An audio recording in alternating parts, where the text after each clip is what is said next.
Alors, ici, quand vous prenez la flèche noire, quand vous double-cliquez sur un objet, n'importe lequel, est-ce que vous voyez que tous les autres deviennent affadis?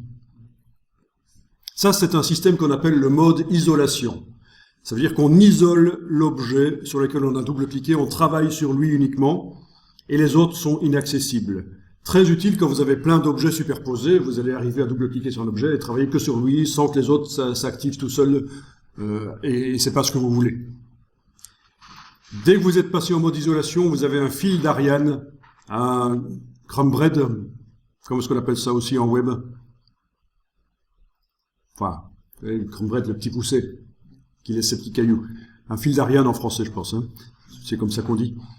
Qui vous permet de remonter d'un niveau. Vous êtes en train de travailler sur le rectangle. Vous pouvez remonter au niveau du calque, voire même sortir carrément du mode isolation. Oui, si on va au niveau du calque, normalement, tout ce qui est sur le calque devient accessible. C'est le cas. Mais on n'a qu'un calque ici pour l'instant, ça n'a pas de sens. Donc avec la flèche ici, vous êtes sorti du mode isolation. Alors le mode isolation, c'est quelque chose que les débutants activent par erreur, parce qu'ils double-cliquent sur un objet, et voilà, ils sont en mode isolation, et s'ils savent même pas ce que c'est, ils sont paumés. On peut le désactiver. Le fait de passer en mode isolation avec le double-clic peut être désactivé, alors on va le faire ici, on va dans le menu Illustrator, Préférences, puisqu'on est sur un Mac, sinon sur un PC ce serait Édition Préférences.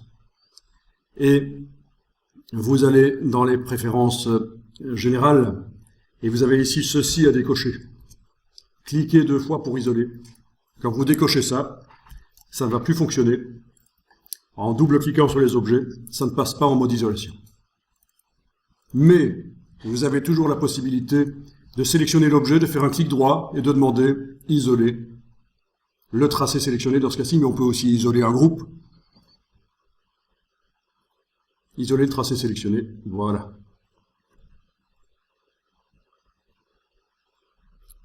Mais là, il n'y a pas de problème, on ne le fera pas par erreur.